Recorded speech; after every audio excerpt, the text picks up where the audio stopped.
जय मां डाट काली भक्तों। आज का जो वीडियो है ना, ये चैत्र नवरात्रि को लेकर कुछ खास चीजों को लेकर है। आए दिन मेरे पास सवाल आते हैं ना, तो आजकल सवाल आ रहे हैं नवरात्रि को लेकर। सभी को पता है कि 30 मार्च 2025 से चैत्र नवरात्रि का प्रारंभ हो रहा है। तो क्या करना चाहिए, क्या नहीं करना चाहिए, क्या है घट स्थापना का समय, तो ये तो मैंने पिछली वीडियो में बता दिया। आप चाहो तो मेरी पिछली वीडियोस देख सकते हो चैत्र नवरात्रि को लेकर। आज मैं आपको बताने जा रहा हूं, जैसे ये टॉपिक है कि चैत्र नवरात्रि में आपने बस सिर्फ ये चीजें खरीदनी है। अगर दौलत चाहिए, दौलत की बरसात हो जाएगी। दुख अगर आपके खत्म नहीं हो रहे, तो दुख खत्म हो जाएंगे और घर खुशियों ही खुशियों से भर जाएगा। सिर्फ कहने के लिए नहीं कह रहा हूं मैं, आप करके देखना। आप खुद ही अपनी जिंदगी परिवर्तित देखोगे, घर में खुशियां देखोगे और जितने कामों में अड़ंगे लगे थे वो सब बनते हुए देखोगे। उससे पहले मैं वो जानकारी दूं कि कौन सी चीजें आपने उस दिन पर घर पे लेकर आनी है। हमेशा की तरह आप लोगों से निवेदन है, अगर आप भी मुझसे पर्सनली जुड़ना चाहते हैं और आप किसी समस्या में फंसे पड़े हो, उसका समाधान आपको चाहिए, तो आप मेरे साथ ऑनलाइन कंसल्टेशन बुक करा सकते हैं। ऑनलाइन कंसल्टेशन बुक कराने के लिए आप क्या करें, मेरी इंस्टाग्राम की आईडी ऑफिशियल देवी भगवती शक्ति के नाम से, वहां अपॉइंटमेंट क्लिक कर मैसेज बॉक्स पे अपॉइंटमेंट लिखे, चार्जेस पे करें और समय दिया जाएगा। उस निर्धारित समय पे स्वयं मैं आपसे बात करूंगा। जो भी परेशानी होगी हम डिस्कस करके उसका मैं आपको निवारण दे दूंगा। करना क्या है, सच्चे मन और सच्चे विश्वास के साथ आपने मेरे साथ जुड़ना है। अब आ जाते हैं आज के टॉपिक पे। तो जैसे कि आज का टॉपिक है कि चैत्र नवरात्रि पर आपने ये चीजें अगर खरीद ली तो दौलत की बरसात होगी, दुखों का अंबार होगा खत्म और खुशियों से भर जाएगा पूरा घर। क्यों? क्योंकि चैत्र नवरात्रि का पर्व 9 दिनों तक चलता है और इस दौरान मां दुर्गा के 9 स्वरूपों की पूजा की जाती है। चैत्र नवरात्रि में खरीदारी हम करते हैं, उसमें कुछ ऐसी चीजें जिनकी खरीदारी करना अत्यंत शुभकारी माना जाता है। किसी भी नए कार्य की शुरुआत के लिए चैत्र नवरात्रि को बहुत शुभ माना जाता है। चैत्र नवरात्रि में सकारात्मक ऊर्जा का संचार होता है। अब ऐसे में चैत्र नवरात्रि में कुछ ऐसी चीजें हैं जिन्हें खरीदने से व्यक्ति के जीवन में खुशियां आ सकती है। इस वीडियो के माध्यम से आज मैं उन्हीं खुशियों के बारे में आपसे साझा कर रहा हूं।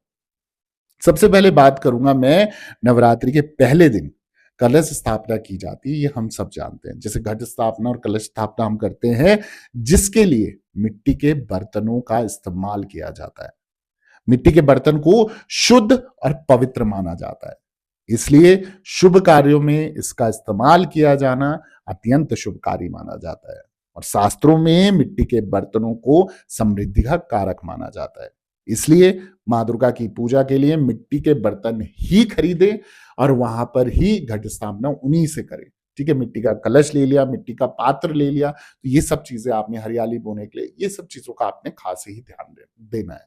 अब कुछ लोग बोलेंगे कि भैया गुरुजी ये तो हमें पता है, तो इसमें क्या खास है, पर मैं आपको बता दूं, कई बार मैंने देखा लोग पीतल का या तांबे का लोटा ऐसा प्रयोग कर रहे हैं घट स्थापना में, कलश स्थापना में। पर मैं आपको बता दूं कि सबसे बढ़िया जो होगा वो होगा मिट्टी का कलश और मिट्टी का पात्र। दूसरी चीज क्या है कि चैत्र नवरात्रि में चांदी का सिक्का खरीदना बहुत शुभ होता है।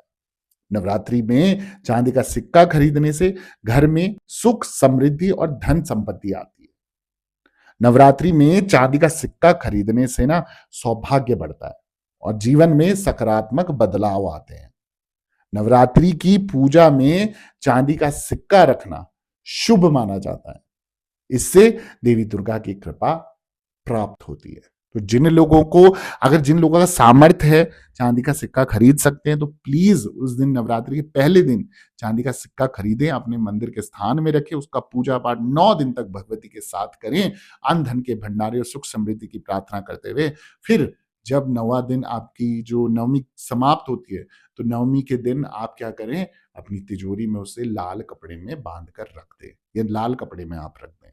मां लक्ष्मी का स्थिर वास रहेगा नारायण संग और अन्न धन के भंडारे आपके बढ़ते चले जाएंगे। दूसरी चीज, जो लोग चैत्र नवरात्रि पर कुछ ना कुछ खरीदारी करते हैं और कई बार भूल जाते हैं, मेन चीज क्या है, जौ को सृष्टि की पहली फसल माना जाता है, इसलिए इसे पूजा में शामिल करना शुभ माना जाता है। नवरात्रि में जौ बोने से देवी दुर्गा प्रसन्न होती है और भक्तों को सुख समृद्धि का आशीर्वाद मिलता है। तो जौ जरूर खरीद के लाएं। चाहे आप व्रत रख रहे हो नहीं रख रहे हो, पर जौ जरूर खरीद के लाएं। वहीं बात करते हैं अगली सामग्री की, तो पीले चावल को शुभता और समृद्धि का प्रतीक माना जाता है। नवरात्रि में देवी दुर्गा की पूजा में इनका इस्तेमाल किया जाता है, जिससे घर में सुख, शांति और समृद्धि आती है। देवी देवताओं को आमंत्रित करने के लिए पीले चावल का इस्तेमाल किया जाता है। मान्यता यह भी है कि पीले चावल चढ़ाने से देवी देवता शीघ्र ही प्रसन्न होते हैं, भक्तों की समस्त तरीके की मनोकामनाओं को पूर्ण करते हैं। तो पीले चावल जरूर आप लेके आए चैत्र नवरात्रि पर। दूसरी जो चीज आपने ध्यान रखनी है कि चैत्र नवरात्रि में श्रृंगार का सामान खरीदना बहुत शुभ माना जाता है। धार्मिक मान्यताओं के अनुसार नवरात्रि में 16 श्रृंगार का सामान खरीदकर मां दुर्गा को अर्पित करने से सौभाग्य में वृद्धि होती है और घर में सुख समृद्धि आती है। अगर आपको ये जो जानकारी है सटीक लगी, सही लगी, तो आप लोगों से निवेदन है, प्लीज प्लीज प्लीज मेरे चैनल को सब्सक्राइब करके जाएं, वीडियो को लाइक करके जाएं, जरूरतमंद लोगों के साथ शेयर जरूर करना। कमेंट में हैप्पी नवरात्रि, जय माता दी जरूर लिखें और दरबार से बने रहे। सभी भक्तों को जय माता दी, जय मां डाट काली।